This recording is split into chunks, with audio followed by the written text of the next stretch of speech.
This video is brought to you by Squarespace and their new design intelligence. This aircraft has the most jet engines I've ever seen.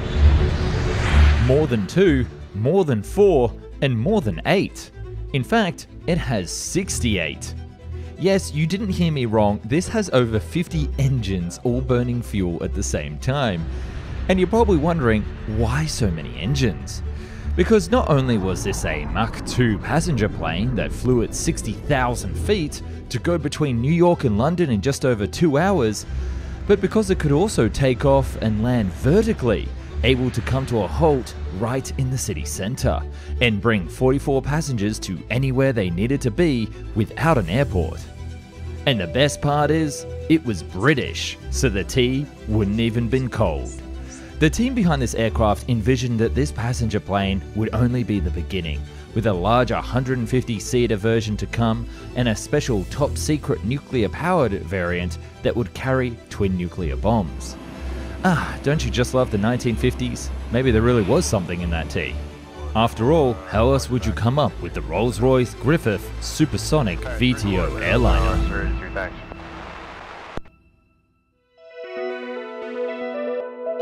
Okay, let's get the big question out of the gate right away and talk about those engines and how exactly they worked. First, there were 12 turbojets in 2 nacelles at what could be described as the wingtips of the triangular aircraft. Although the Griffith was more of a blended wing, lifty body design, it still had use for these little wingtips. They would be able to push the aircraft up from 350 miles per hour up to Mach 2.5. They were the main horizontal moving force. For VTOL operation and perhaps low-speed forward flight, the entire nacelle could actually rotate through 90 degrees to direct that jet thrust straight down. This was augmented by 56 lift jets arranged in 2 double rows of 14 on either side of the passenger cabin, which could swivel for very low speed control. And this was the main way that the aircraft would go up and down. Funnily enough, the aircraft would actually activate these 56 lift engines and then turn off the main jets as they swiveled, stalling in space at around 350 miles per hour before reacting to come to a slower speed of 20 feet a second. So imagine being a passenger on board and feeling that movement. Yikes. The resultant design was aimed to carry 44 people across the Atlantic in around 2 hours, naturally aimed at New York to London routes. But whilst this sounds amazing, when I explain the passenger cabin, you're probably gonna pause your breath.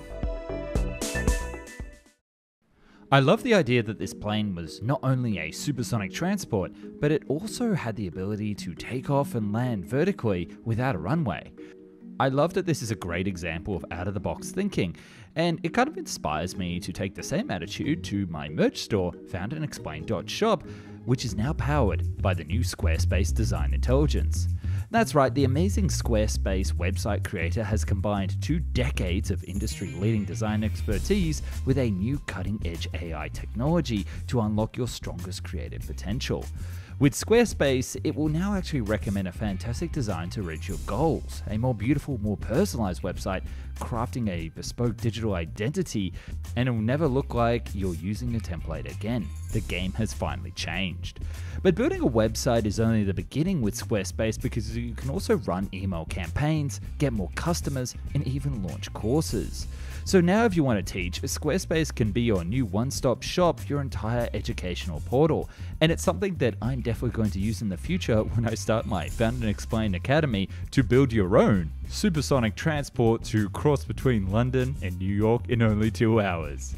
So head to squarespace.com for a free trial, and when you're ready to launch, go to www.squarespace.com/found to save 10% off your first purchase of a website or domain.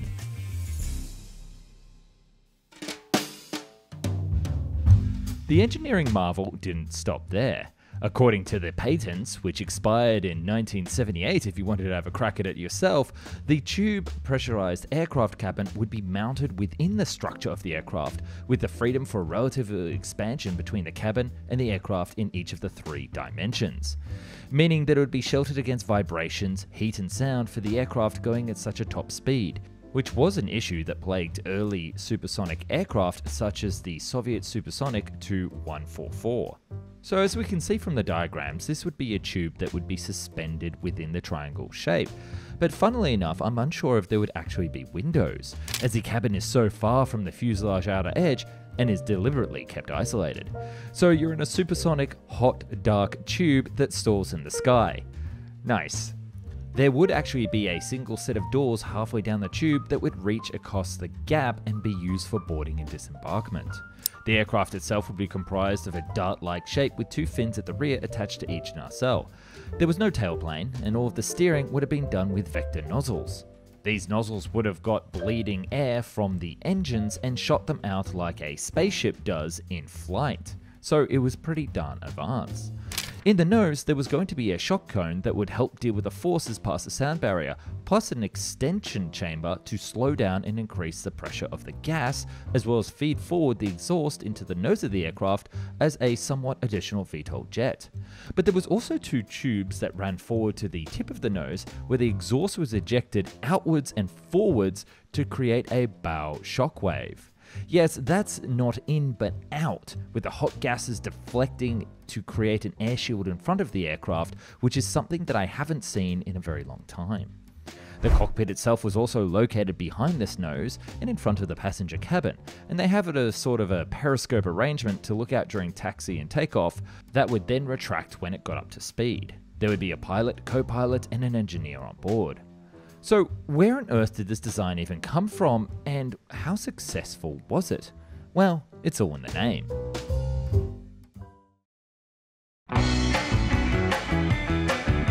Dr. A.A. Griffith was the chief scientist at Rolls-Royce when he came up with the concept. He devised that if an aircraft had a separate lift and propulsion system, it would be possible to get the best of both worlds, a vertical takeoff and landing aircraft that was also capable of supersonic flight. The idea was that this new aircraft could only work with a new lightweight engines that Rolls-Royce happened to be developing. Now hold on, if you're anything like me, you'll start to see a connection here. This was an engineer who used to work for Rolls-Royce, was proposing to Rolls-Royce to build an aircraft that used a colossal amount of Rolls-Royce engines. Yeah, you can imagine that the CEO loved the idea, and even the share price would have gone up when they heard the news.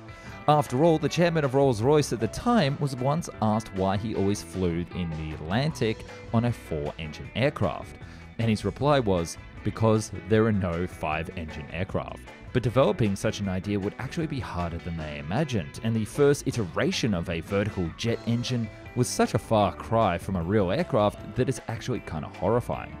Called the Rolls-Royce Thrust Measuring Rig, nicknamed the Flying Bedstead, it proved that this fancy new jet engine technology could be used to take things right up. With 2 jet engines, it was able to lift a single pilot up into the sky, although that's as far as it could go. With a practical knowledge of the concept that it would work, the team then started to develop the short SC-1 that would have 4 turbojets for vertical flight and 1 to move horizontally. This would be an actual aircraft, and unlike the test rig, it actually looked like something. With that success under its belt in 1955, A.A. Griffith pushed for his VTOL passenger jet proposal. So what happened?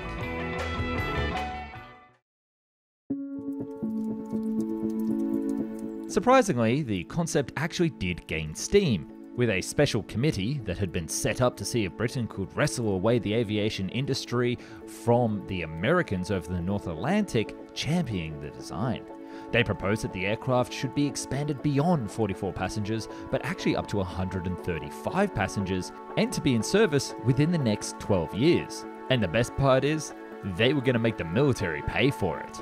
The committee believed that a military variant, alike to the KC-135 refueler that was being developed by Boeing as the military version of the Boeing 707, would actually allow this aircraft to be completed in record time.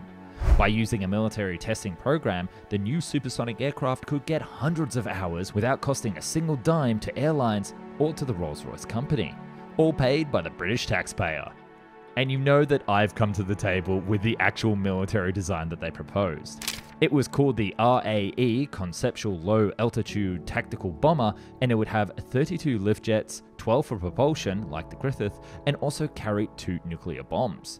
It would also be nuclear powered, so it would be effectively able to fly for days at a time. Although most other nuclear powered concepts use jet fuel for the actual takeoff and landings, we're unsure if the VTOL on this aircraft was using nuclear fuel or jet fuel. With these three concepts under their wings and an actual prototype flying aircraft, what happened? Why didn't this Rolls-Royce aircraft take off into the sky? Well, the committee also proposed that not only should there be a supersonic transport, but there should also be large lumbering nuclear-powered cargo planes that would carry freight around the world subsonically at a much slower speed, pretty much being cargo ships of the air. Say, for example, with 4 Rolls-Royce engines and a large hump for the cockpit so the main door could open. But what the committee didn't expect is that airlines would look at this conceptual 4-engined large aircraft and decide that a larger passenger number would be more profitable than what passengers would be willing to spend at flying at speed. And thus, economically, the project didn't make any sense. And as we know from history, airlines would actually choose the lumbering 747 over the Concorde. Although don't be sad, because we know that the team would actually go on to work on the Concorde, so very likely all of this work done by Rolls-Royce was wrapped into that project. But I do have to wonder in this day and age if this project was even that real. Maybe this was just a ploy by the lifted jet engine manufacturers, such as Rolls-Royce, to make them very rich. Because you can imagine if those tens and thousands of 737s and Airbus A320s that fly around the world had batteries of lift jets, that these old timers in England would be very rich indeed. And before I leave you today, you may actually notice that this is very similar to another aircraft called the AW171, but that's going to have to be a video for another day. Thanks for watching.